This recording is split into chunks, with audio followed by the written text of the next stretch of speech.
Deus falou comigo, essa mensagem foi a minha última mensagem que eu trouxe para os jovens lá em TAPS, né? Foi o último dia que a gente estava lá, que eu fiz, como eu já falei da outra vez, umas 30 despedidas, e a minha despedida nos jovens foi com esse mesmo texto, e Deus falou tremendamente comigo.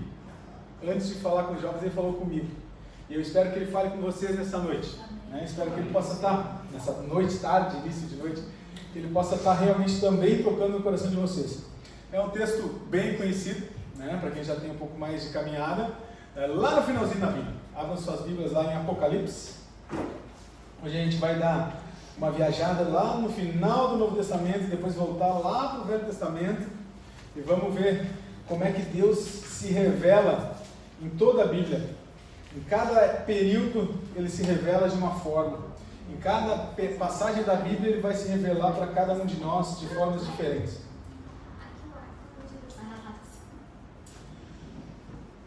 Vamos, quem não sabe, Apocalipse, então, é o último livro da Bíblia, e Apocalipse foi escrito por João, e coisas que a gente vai, só o estudo, fora da pregação, que a gente vai aprendendo. Quantos de vocês acham que esse João é o mesmo João dos Evangelhos? Eu sempre achei que esse João era o mesmo João dos Evangelhos. E aí eu ouvi um pregador falando que esse João era outro João. Eu disse, não pode. Mas sempre foi, não, é outro João. Então assim, há discussões sobre isso, né? Há discussões teológicas sobre quem é esse João. Mas há um consenso mas uma parte bem grande dos teólogos que dizem que não é o mesmo João. Que esse João é um daqueles discípulos que João Batista disse, vai e segue ele. Quando João Batista diz, e quem é esse homem? Vai e segue ele. João Batista diz, abre mão do seu ministério e diz, siga Jesus. Esse que eu não sou digno de desatar as sandálias. Então alguns defendem que é esse cara que João Batista disse para seguir Jesus, que é esse João aqui. Tá? Então, pesquise sobre isso. Então assim, é interessante, imagina, eu tenho 20 e tantos anos de conversão, eu comecei a ler, esse cara tá maluco, que não é o João, sempre foi, não pode não ser. Tá? E João está lá no final da sua vida, é o último dos apóstolos ainda vivos, tá? Os outros já tinham sido martirizados, Pedro já tinha sido, Paulo já tinha sido morto, martirizado, e João está lá na ilha de Patmos também preso, né? No final da sua vida, algumas pessoas e os próprios líderes achando, agora vai acabar a igreja, agora a gente acabou o último dos cabeças, vai acabar esse negócio, e a gente sabe que não, porque a gente está aqui hoje, né? Amém? Glória a Deus, a gente ainda está aqui ouvindo e entendendo quem é esse Deus. E lá, Jesus se apresenta para João. Jesus aparece para ele. E vocês lembram o que acontece quando ele enxerga Jesus? Já transformado, já ressurreto, né? Depois mais ou menos em 69 a 96 depois de Cristo, nessa época, tá? Vocês lembram o que acontece quando ele vê Jesus? O que a Bíblia diz? Lá no iníciozinho de Apocalipse. Diz assim.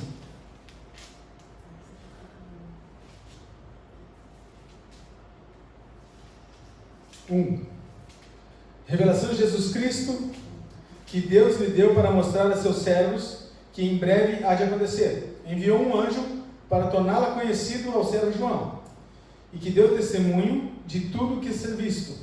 Feliz é aquele que lê as palavras dessa profecia, e felizes aqueles que ouvem e guardam o que nela está escrito, porque o tempo está próximo.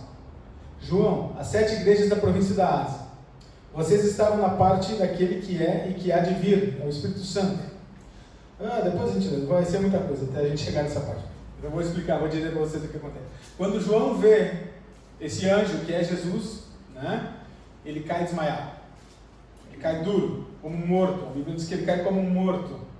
E Jesus põe sua mão sobre o ombro e faz com que ele levante, para que ele veja. Então, todas as passagens que a gente vê no Velho Testamento que ninguém viu a Deus. Ninguém suportaria ver a Deus, né? E mesmo que Jesus apareceu, ressurreto, lá para os discípulos, nesse momento, quando ele aparece com mais intensidade, ou com mais brilho, João não consegue olhar para ele sem cair morto, sem cair duro, né? Então, a gente se sente assim quando a gente realmente encontra Deus. Né? O que foi isso? Né? Como é que eu posso sentir algo que eu nunca senti? Como é que eu posso sentir? Isso é tão diferente, é inexplicável quando a gente entende quem é Deus. quando a gente entende que está na presença de Deus. Eu já tive a oportunidade de sentir isso, de sentir que calmaria, que tranquilidade. Tá? E João escreve então as cartas às 7 igrejas da Ásia. E eu ficava me perguntando, por que ele escreve para as igrejas da Ásia? Por que não escreve para as igrejas de Jerusalém? Isso não compete a gente ficar brigando, mas ele escreve para as igrejas da Ásia. E a gente vai falar hoje, eu quero conversar com você sobre a igreja de Laodiceia. Então, é o capítulo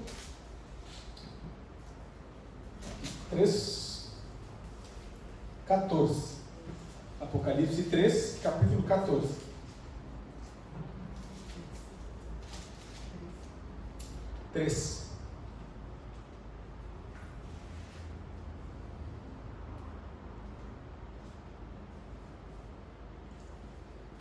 Acharam?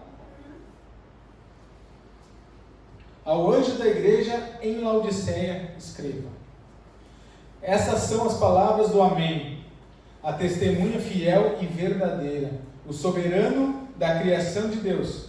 Conheço as suas obras, sei que você não é nem frio nem quente. Seria melhor que você fosse frio ou quente. Assim, porque você é morno, não é frio nem quente, estou a ponto de vomitá-lo da minha boca. Você diz: estou rico, adquiri riquezas, não preciso de nada. Não reconhece, porém, que és miserável, digno de compaixão, pobre, cego e que está nu. Dou nesse conselho: compre de mim ouro refinado no fogo, e você se tornará rico. Compre roupas brancas e vista-se para cobrir a vergonha da sua nudez. Compre colírio para ungir os seus olhos e poder enxergar. Repreendo e disciplino aqueles que amam. Por isso, seja diligente e arrependa-se. Eis que estou à porta e bato. Se alguém ouvir a minha voz e abrir, eu entrarei e cearei com ele e ele comigo. Ao vencedor darei o direito de sentar-se comigo em meu trono, assim como eu venci e sentei-me ao lado de meu Pai, em seu trono. Aquele que tem ouvidos para ouvir, ouça o que o Espírito fala às igrejas. Vamos orar mais uma vez. Senhor Deus, nós clamamos pela Tua presença nessa tarde, nós clamamos pelo Teu mover, o mover do Teu Espírito Santo em nós, que Tu possa se revelar a cada um de nós de uma forma única, que Tu possa fazer com que nós saiamos daqui transformados, modificados naquilo que ainda precisamos. Que nós possamos crescer, Senhor, em conhecimento de Ti, que nós possamos entender quem nós somos em Ti e quanto nós precisamos de Ti. Então eu clamo pela Tua presença. Vem, Espírito Santo de Deus, fala o nosso coração nessa noite. Assim que eu clamo em Teu nome, Jesus. Amém. Amém. Então imagina, João já tinha passado pelo seu ministério inteiro, né? Andado pela Ásia, pelo Oriente Médio, falando, pregando, e agora se encontra prisioneiro numa ilha, e Deus aparece para ele. Jesus aparece para ele e diz: escreve isso que eu vou te dizer. Deixa essa mensagem, porque isso vai acontecer. E ele começa citando. E ele diz que essa mensagem, quem está ali é quem? O Amém. O Alfa e o Ômega. Aquele que era desde o início. O próprio Jesus está ali falando para ele. E João começa então a escrever. E essa carta de Laodiceia, o meu desafio para mim, que foi o primeiro, como eu disse para vocês, quando fui falar para o jovem, ele falou comigo primeiro: tira o nome da igreja. Em vez de dizer assim, o anjo da igreja de Laodiceia, põe assim: ao Guilherme, a Thalita, a Evelina. Põe o teu nome nesse lugar, em vez da igreja, e leia de novo o mesmo texto. Leia em casa de novo o mesmo texto. O quanto a gente tem... Eu me criei nessa igreja. E eu brincava lá, que eu discutia com o Timóteo, porque o Timóteo dizia assim: mas o Espírito Santo é refrigério. O Espírito Santo nos traz refrigério. Por que o pessoal do sapatinho de fogo querem fogo, se o Espírito traz refrigério? E aí eu passo lá 2 anos e meio numa igreja, onde o pessoal deixa queimar, tem o fogo nos olhos, vamos lá, é fogo, e pula e canta. E aí no início eu comecei a brigar com isso, né? Mas eu quero refrigério do Espírito. Mas aí um outro lado, Leandro estava lá, deixa queimar, vamos lá, vamos queimar. Mas a Bíblia fala sobre isso, a gente pode achar um monte de passagem. E eu tenho uma passagem que eu amo, que é a passagem de Emaús.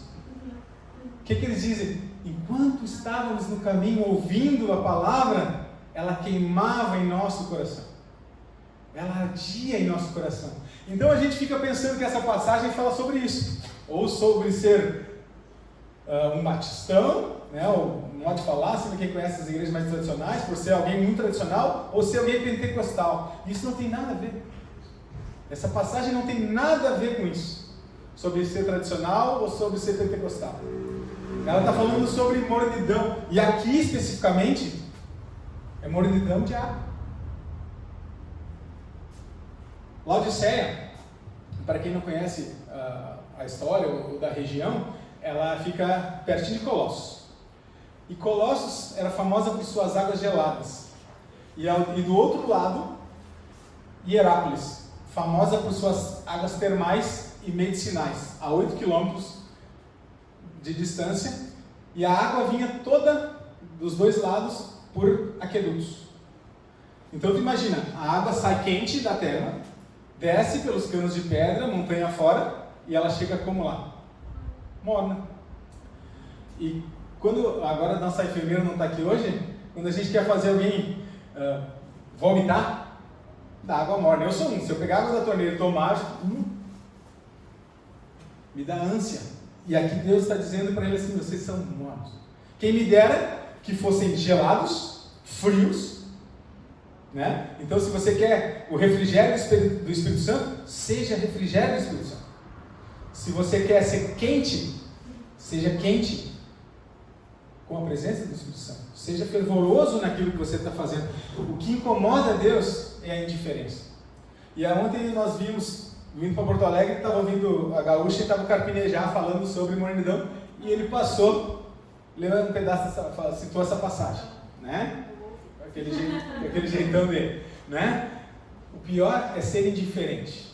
Não é ser nem quente nem frio, é ser indiferente. E a palavra de Deus está nos dizendo isso aqui. Laodiceia era uma cidade rica, riquíssima, em dinheiro, em sabedoria humana, né? Porque eles faziam muito medicamentos, eles usavam essa água termal para fazer medicamentos, eles esmagavam as suas pedras e faziam colírio. Então ele era um centro oftalmológico da época para curar pessoas, tá? Então eles tinham tudo, eles tinham dinheiro. A cidade foi destruída no ano 60, então ele já está escrevendo isso depois da reconstrução. Ela foi destruída no ano 60 depois de Cristo por um terremoto, e eles recusaram o dinheiro do Império Romano. Não, nós vamos reconstruir a cidade com o nosso dinheiro.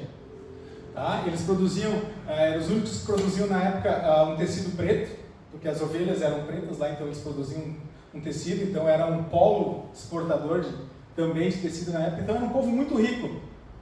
Então eles achavam o quê?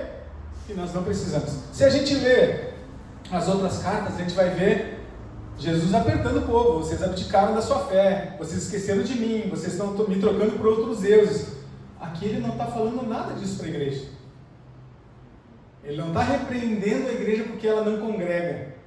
Ele não está repreendendo a igreja porque ela não busca. Ela está dizendo que vocês tanto faz. Para vocês, tanto faz. Vocês vão à igreja, vocês congregam, vocês me conhecem, mas que diferença isso está fazendo na vida? Vocês estão sendo refrigério?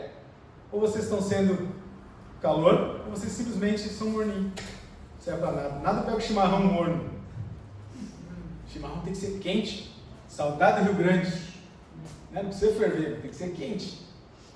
Então assim, Jesus está dizendo aqui para eles, e o texto é bem simples se a gente for ler, o que ele diz? Vocês acham que são ricos, vocês têm tudo, mas vocês são pobres e miseráveis, cegos e nus.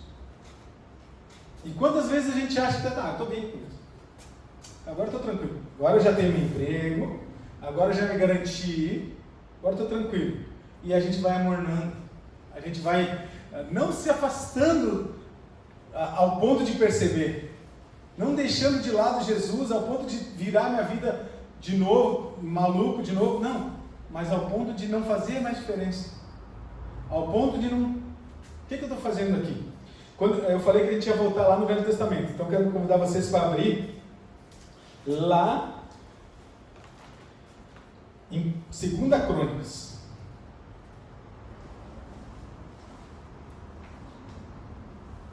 Segunda Crônicas 25.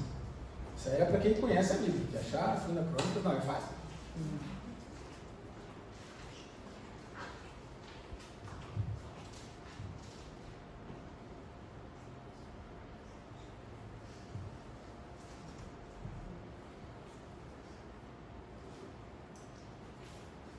Amém e misericórdia. A piadinha continua viva.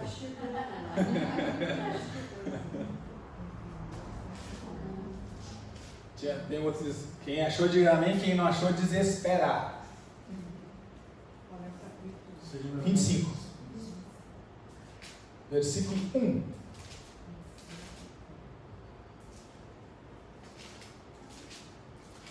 O rei Amazias em Judá. Amém? É só um. Todo esse trabalho para ler um versículo. Diz assim: Amazias tinha 25 anos de idade quando começou a reinar e reinou 29 anos em Jerusalém. O nome de sua mãe era Jeodã e ela era de Jerusalém. Ele fez o que o Senhor aprovava. Beleza? Ele fez o que o Senhor aprovava, mas não de todo o coração. E aí você precisa ler o resto da história para entender. Você precisa, depois em casa, com mais tempo, ler. Mas 2 versículos já nos dão um panorama. Ele fez o que Deus aprovava, mas não de todo o coração. Então, quantas vezes eu estou me envolvendo, quantas vezes eu estou fazendo a obra, eu estou servindo a Deus, mas estou ali por obrigação, ou estou ali por, né? Eu brinquei, é falta de opção, né? Às vezes, não tem que fazer, vou lá na igreja.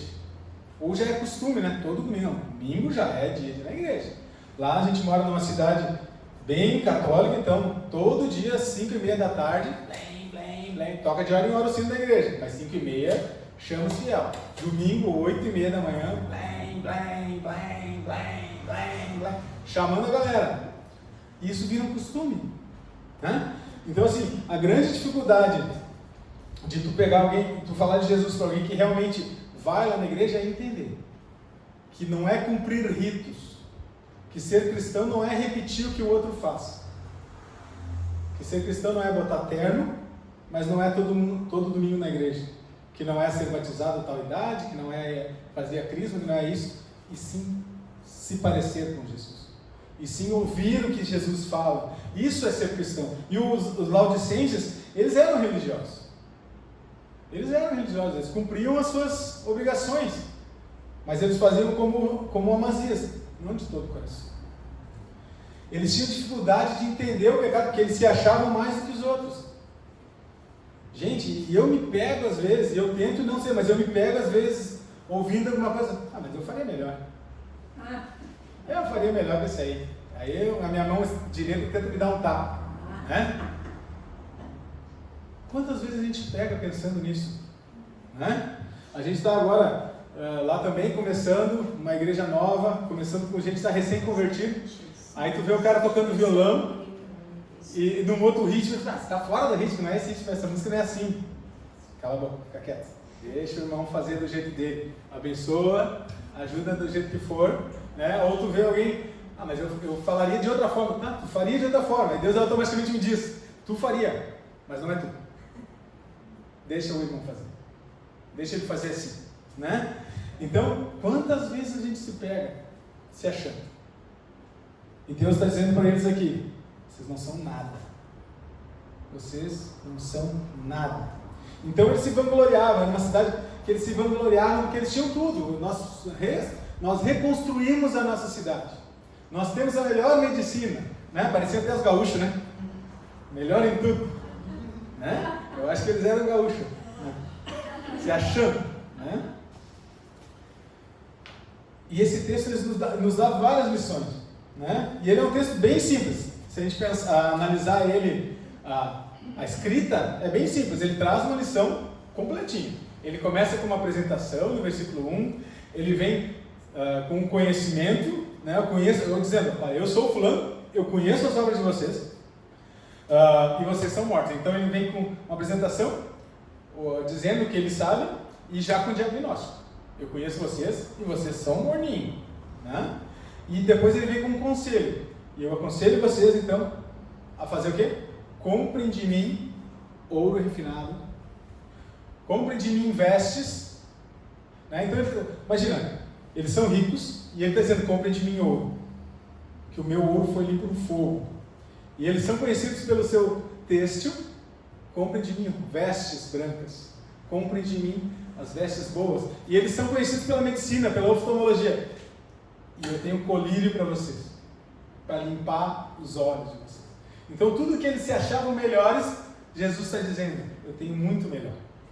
Eu tenho algo muito melhor do que vocês.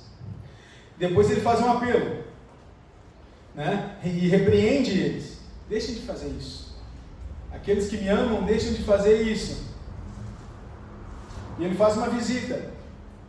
E ele vem depois com uma visita. Se vocês abrirem a porta, eu estou à porta e bato. Quem abrir, eu vou entrar. E ele termina com uma promessa.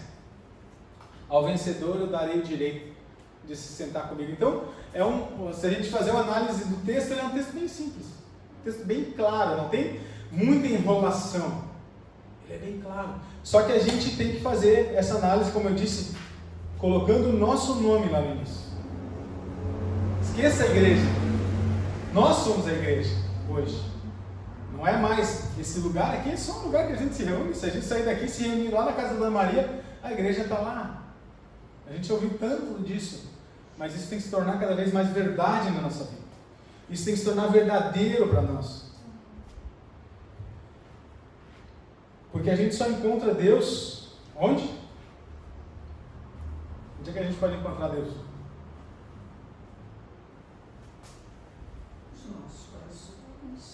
E antes dele estar no nosso coração, o que a gente precisa fazer? Ler a Bíblia, clamar. Né? Eu sempre gostei muito que o pastor lá de Tapos, o pastor Ercílio, ele trouxe uma expressão que todos nós já temos um start de fé dentro de nós. Todo homem já nasce com a fé suficiente para conhecer a Deus. Se você chegar numa tribo indígena que nunca ouviu falar de Deus, eles estão tentando adorar alguém. Nunca ouviu falar, nunca ouviu evangelho, eles estão tentando adorar alguém. Então todo homem tem um start dentro. A gente só precisa começar. E aí sim, crescer na fé, conhecer a Deus. Né? Jesus, essa passagem a gente usa para evangelizar, né? Eis que estou à porta e bato, quem abrir. Mas essa passagem é para quem? Oi? Não, essa passagem que a gente leu agora, para quem que era? Para quem esquece? Para o morno. Tá, mas ele está falando além do morno, mas para quem era? Para a igreja. Então um texto para a igreja, Jesus está dizendo, eis que estou à porta. Se ele está à porta, ele está onde? Do lado de fora. Tá? A gente costuma usar essa passagem para evangelizar, né? Jesus está aqui, ele está, eis que estou à porta e bato. Se você abrir o seu coração, ele vai entrar. Mas agora ele está falando para a igreja, não é para evangelizar. E aí eu chego, né? Quando eu entendi isso, meu Deus, né? Meu Deus, como é que tu pode estar de fora se tu já está aqui dentro? Se tu deveria estar habitando em mim, como é que tu está lá de fora? Né? Então quando eu entendi isso, para mim foi por isso que foi impactante. Quase que eu faço que Deus, né? Os irmãos, porque para mim foi realmente tremendo. Como pode Deus estar do lado de fora da igreja? Como pode estar dizendo, olha, estou aqui do lado de fora, abre para mim. E aquele que abrir, eu vou entrar e vou cear com ele. Então, gente, isso é tremendo. Jeremias, lá no 28, no 29, 13, diz assim: vocês me procuram e me procurarão e me acharão, se me procurarem como? De todo o coração. Então a gente leu um rei que fazia tudo para Deus, mas nada de coração. E agora Jeremias está dizendo: se vocês me procurarem, vão me achar, mas se me procurarem de todo o coração. Então, mornidão é isso. Eu encontrei a Deus, eu conheci, eu falei com Ele. Gente, é um relacionamento. Quando a gente começa um relacionamento, um namoro, só quer falar. Só quer estar junto, só quer conversar. Ou se tem um amigo, não precisa nem ser namorado, um amigo aquele bem chegado, cara, vamos almoçar junto, vamos estar junto, vamos fazer coisa junto, vamos andar junto. E aí a gente tem o melhor e maior amigo o tempo todo conosco, habitando em nós, e a gente nem conversa com ele. E a gente nem fala para ele, nem precisa orar, Deus já sabe o que está acontecendo comigo. Não, ele se agrada que tu fale para ele. Então, se a gente fizer de todo o coração, a gente nunca vai ser morno.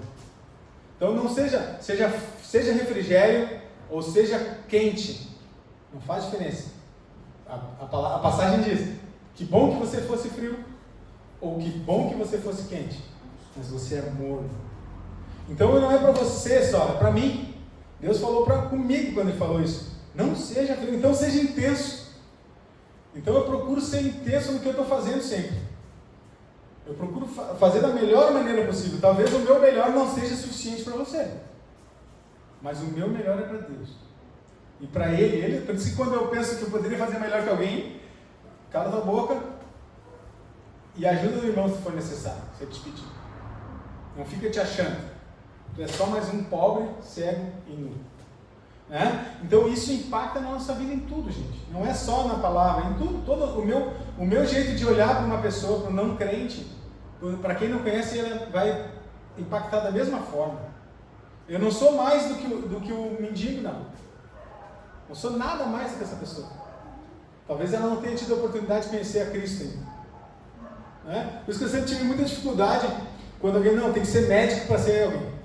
Cara, um gari é tão importante quanto o médico.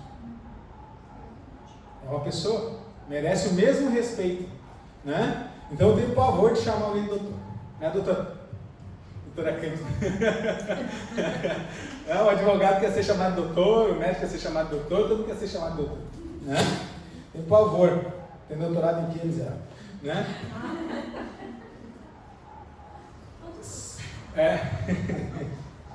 Então como é que a gente pode vencer? Então, assim, como é que a gente pode vencer essa mornidão? Primeiro a gente tem que reconhecer isso. Primeiro reconhecer, olha, eu tenho sido morno. Realmente eu preciso aquecer. Reconheça, versículo 17, vamos voltar lá no Apocalipse 3, versículo 17.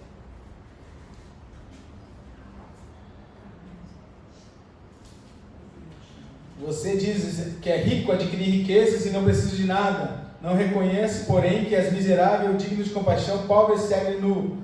E eu volto. Dou esse conselho. Compre de mim. Então, para acabar com a mornidão, compre de Deus. Peça para Ele. Peça-o e será dado. Pede para Ele assim, eu reconheço que eu tenho sido morno. Eu reconheço que eu preciso de Ti. Qual é a nossa condição sem Deus?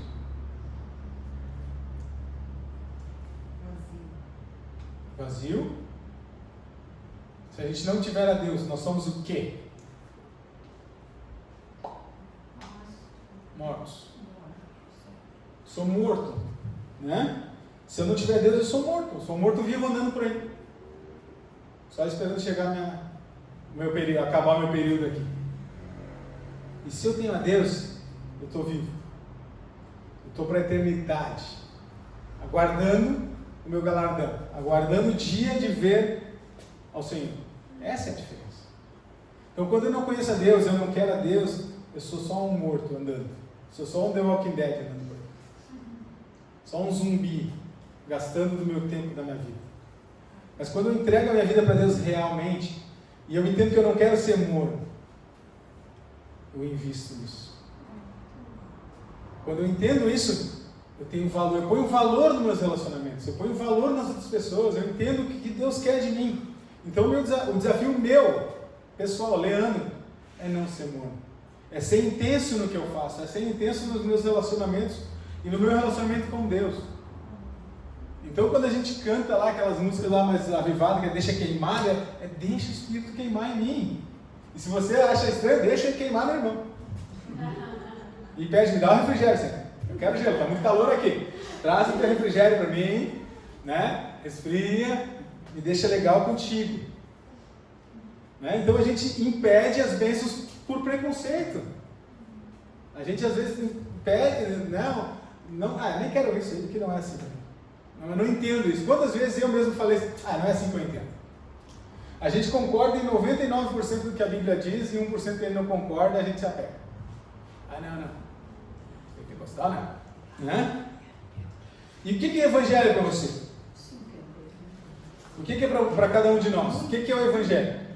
O que significa o evangelho para vocês?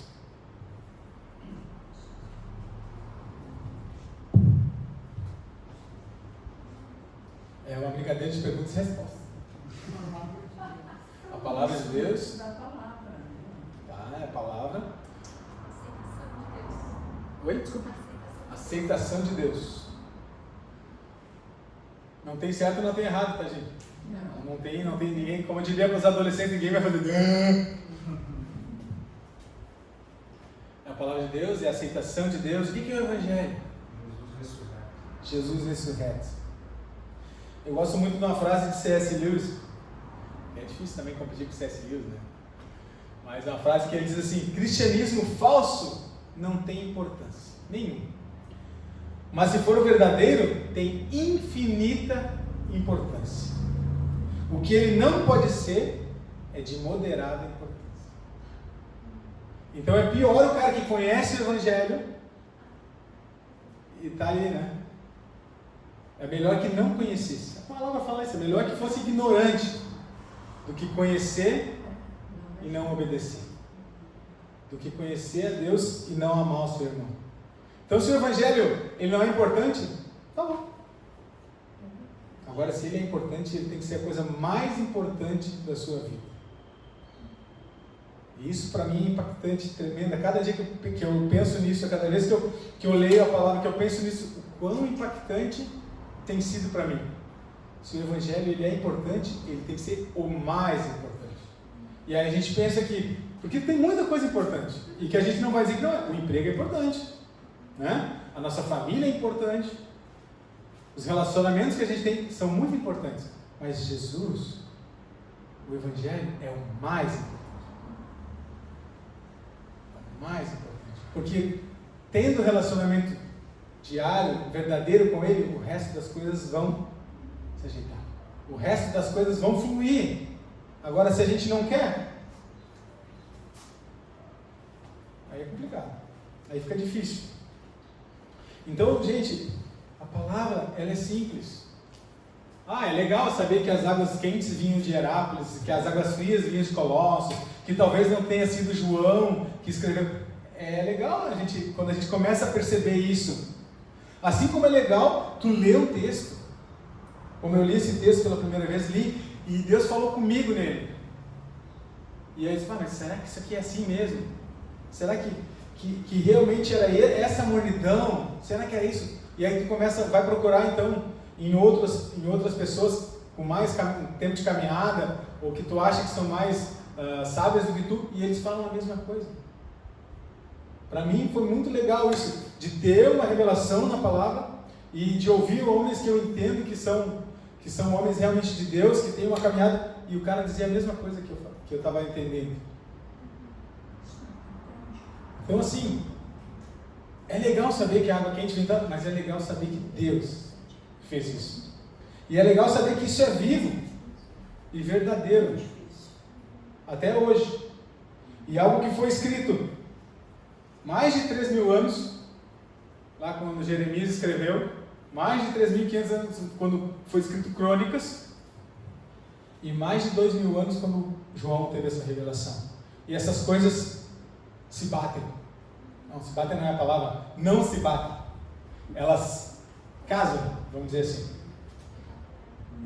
Elas concatenam, elas se completam, né? Isso é interessante, porque a palavra ela é o quê? Inerrante, ela nunca erra, ela não mente, ela é verdadeira e atual. Então, troque seu nome, leia de novo em casa, tire Laodiceia e coloque ali, Maria, Aurora hoje eu falo. Leia de novo esse texto, né? Peça que Deus revele a você.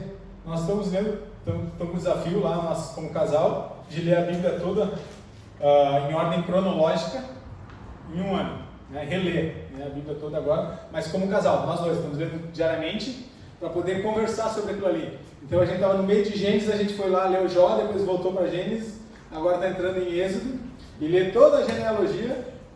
Tem esses problemas, né? Exceção de saco, fulano, filho de Betânia, mas isso, se está lá, é porque tem importância. Né? Então não tem uma palavra sequer aqui que não tenha importância. Não tem uma palavra sequer que está escrita aqui que não seja para a sua vida. Amém? Vamos ficar de pé, vamos orar, cantar mais uma canção, para que Deus possa estar se revelando a você durante a semana.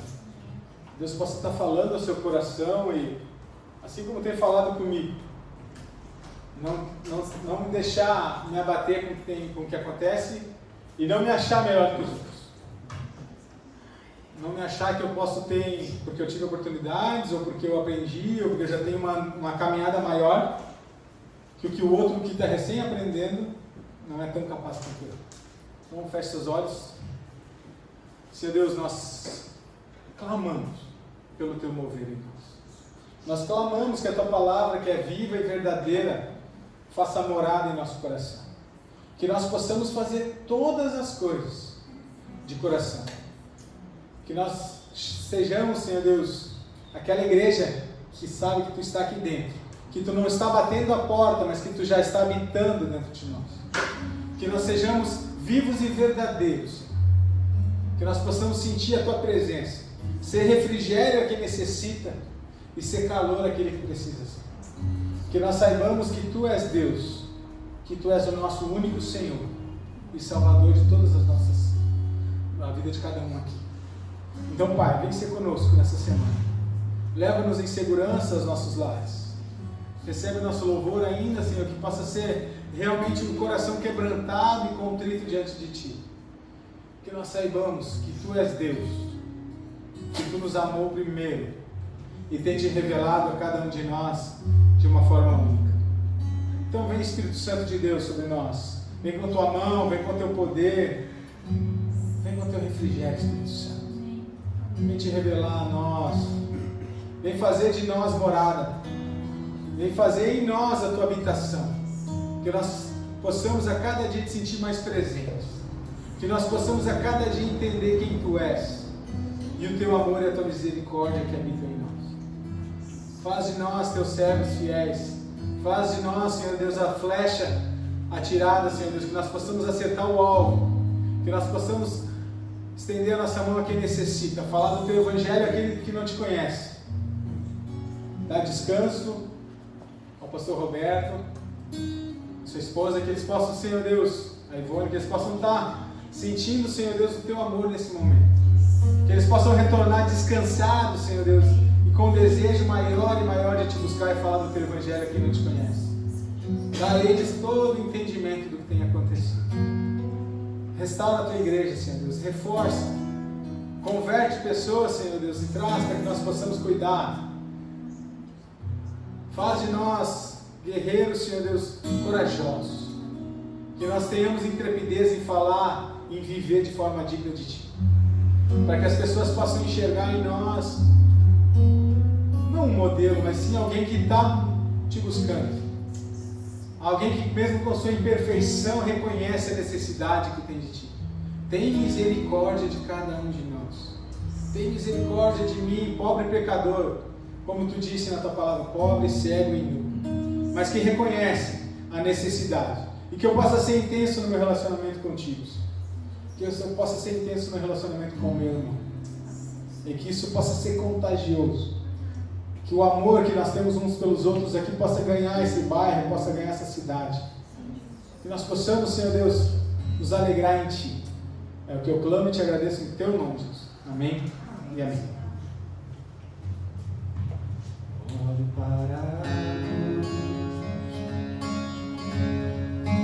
para a cruz eu vou, Deus sofrer participar,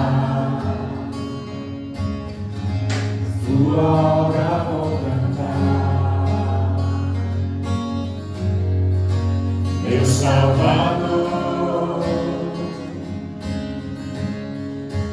cruz mostrou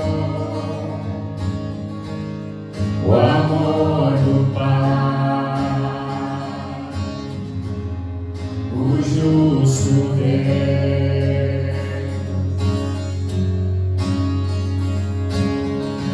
Pela cruz me chamou, gentilmente me atraiu e eu, sem palavras, me aproximo, quebrantado por seu amor.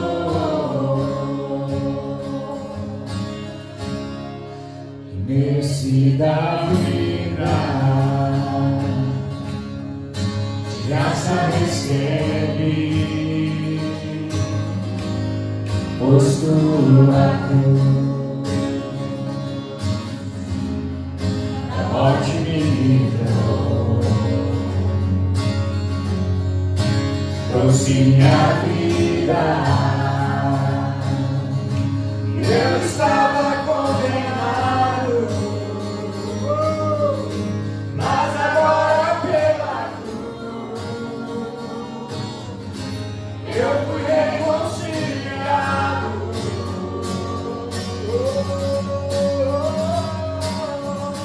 Pela cruz me chamou, gentilmente me atraiu e eu, sem palavras, me aproximo, quebrantado por seu amor.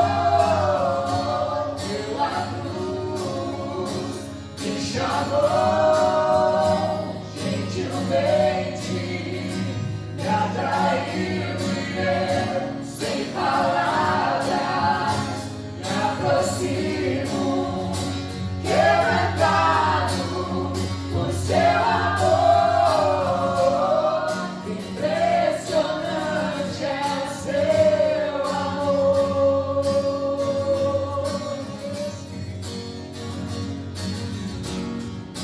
Me redimiu e me mostrou o quanto é fiel. Impressionante é o seu amor.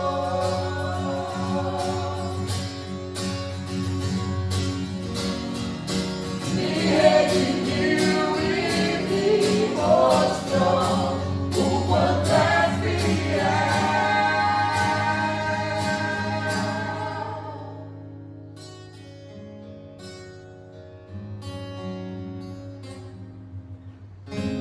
Pela cruz me chamou, gentilmente me atraiu e eu, sem palavras, me aproximo, quebrantado por seu amor.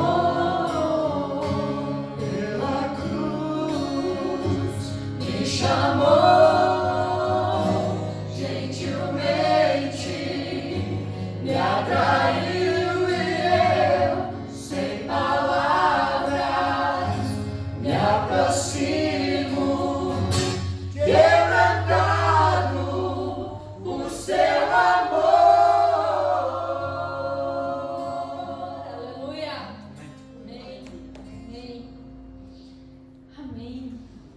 Que nosso Deus possa nos acompanhar nessa semana. Amém? E que essa palavra ecoe nos nossos dias. Amém?